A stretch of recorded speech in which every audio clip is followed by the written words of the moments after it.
Buong buhay mo'y mali ang pagtatapon ng toilet paper dahil sa alinlangan kung sa inidoro o basurahan. Kaya, para maalis ang duda, ipakita natin ang nangyayari sa papel kapag itinapon sa inidoro. Para dito, kukuha tayo ng lalagyan at ilang piraso ng toilet paper. Gagamit tayo ng hindi bababa sa 3 piraso ng papel at ilalagay sa lalagyan.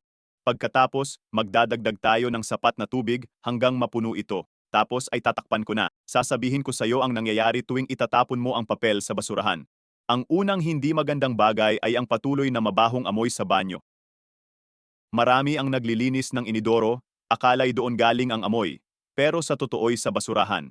2 minuto pa lang ang nakalipas mula nang simulan natin ang eksperimento. Nakikita na natin kung paano unti-unting nabubuwag ang texture ng papel. Bilang huling payo, ipapakita ko sa iyo ang hindi dapat itapon sa inidoro. Ang pinakakaraniwan ay ang napkin.